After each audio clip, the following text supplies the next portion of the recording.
The X-Men are extremely amazing, but even they can't escape failure. Magneto, the true definition of who are you, friend or foe? Magneto has humbled the X-Men many times, but Magneto Triumphant will be our first example today. I also like this one because it has to do with the time Magneto was turned into a baby. This story was released in the 1970s and the X-Men were fighting another bad guy actually, Mesmero. He had the team mesmerized, so incapacitated. By the time they break out of that, Magneto is on the scene and has already defeated Mesmero. He did it to capture the X-Men himself and lock them in chairs and then turn them into babies. Magneto is one of the most powerful mutants out there, so that's common knowledge, but still having the X-Men team up coming for you, it's a lot to deal with. The reason he managed to win, the X-Men decided to fight him one-on-one. That's the worst idea I've ever heard. There was a lesson in here. The one-on-one thing obviously didn't work. Once trapped, Magneto leaves the team to a robot and he goes out and causes chaos. Rookie mistake, finish your battles yourself, because Storm frees the team and they showed they learned from their mistakes, fighting Magneto as a team and defeating the powerful mutant. Xorn technically Sublime's infiltration of the X-Men school and then resulting destruction has to be a sore spot for the super family. Xorn was originally introduced to be Magneto in a disguise. He wasn't real. The story ended with Magneto dying, but Xorn was such a loved character and Marvel needed Magneto alive again, so they decided to retcon this. Xorn was real and had a twin, and Xorn was just pretending to be Magneto, pretending to be Xorn. He did all that chaotic stuff because he was under Sublime's mind control.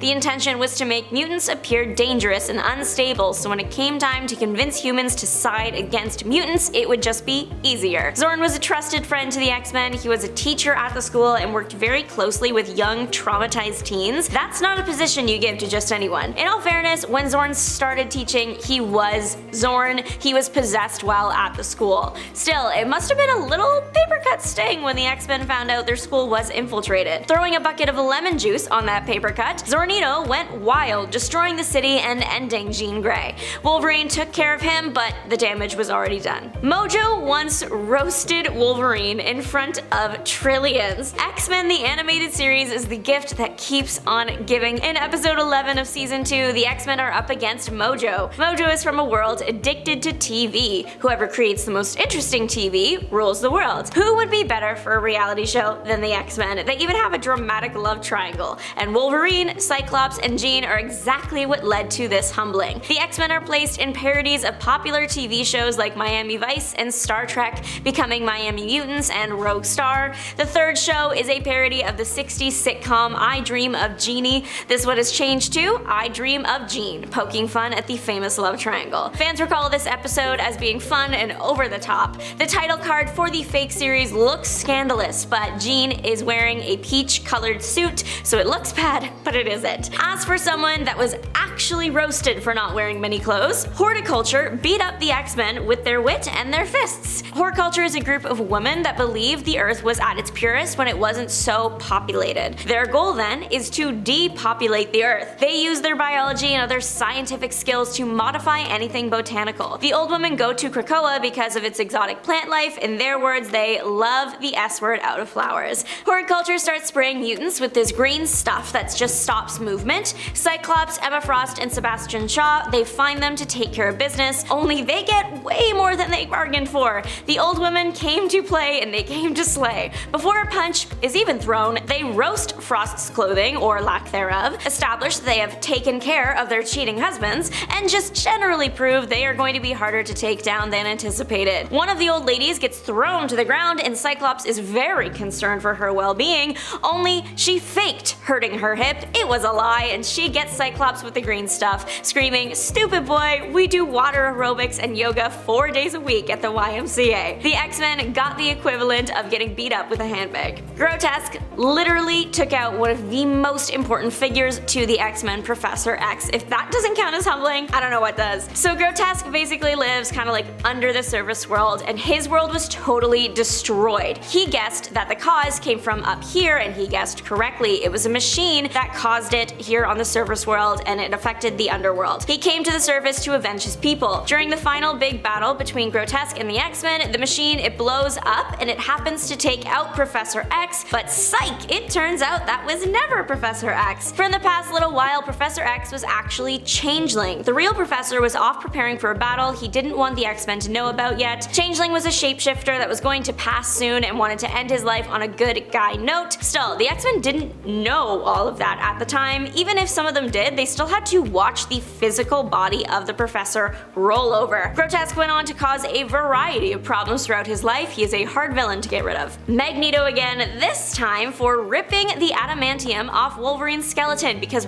what the heck was that? Marvel Leave Wolverine Alone challenge, level impossible. This famous Magneto the Ripper moment happened in X-Men 25. It was the 90s. Wolverine has almost never been hurt so bad before. His healing factor didn't know what to do. Jean had to hold his body together here telepathically just to keep Wolverine clinging onto his life. This is probably the closest time Wolverine has ever come to actually laying to rest, but he is Wolverine, so Marvel can't do that. It took a very long time for Logan to heal, and after he went a little bit feral, we learned about the bone claws though. He lost his nose, he wore a bandana, can't judge him for any of that. Getting humbled that bad makes you do funny things. Do we love Jean Grey? Of course, that's Mother right there. Do we love Dark Phoenix? Maybe, in a different way. Interesting character, but please stop being so mean. The Dark Phoenix first appearing caused literally so many problems for the X-Men. It was like they had a punch card for defeats, like lose 9 times, you get the 10th as a win. This was a real moment for Jean Grey fans. She was active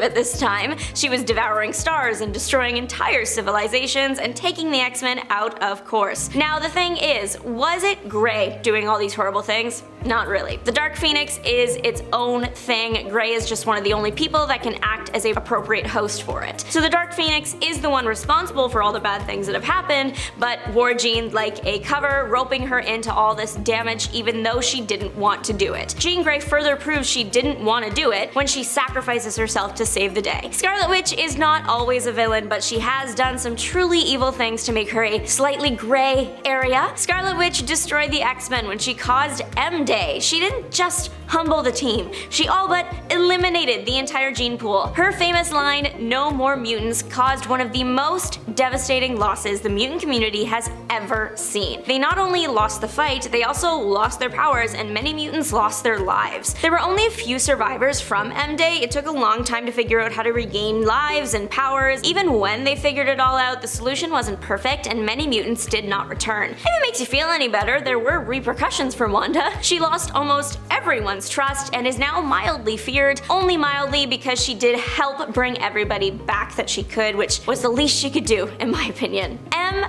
Mutant Mass wasn't the X-Men's day, week, month, or even their year. You can probably guess the vibes were going to be bad. Not only did many people pass, dozens more were left seriously injured. One mutant even lost one of the most important pieces of his body. Angel lost his wings. He'd had them so long that learning to live without them was tough. Him losing his wings during this tragic event also led to him becoming a horseman for Apocalypse, Angel of Death. In literature, which Marvel is, the loss of angel wings usually means the character is experiencing a fall from grace. Can't think of a bigger fall than becoming a horseman for Apocalypse. If that hadn't happened though, Angel wouldn't have had new cool powers, so it's kind of like we feel bad, but we're kind of glad he at least got something out of it all. X-Men Days of Future Past was a nightmare. Everybody had something bad happen to them. It's set in a future dystopian world. Mutants are placed in evil camp situations as there is a lot of mutant fear in the general public. The Sentinels run everything, and they are mutant hunting robots. This comic arc was released in the 80s, so the future dystopian world was actually 2013. The few X-Men that are not captured are at Plan Z when it comes to fixing this problem. So their last effort is to send Kitty Pryde's mind back in time, intending for it to possess herself in the past so she can warn the X-Men about the future so they can prevent the damage from happening. Well,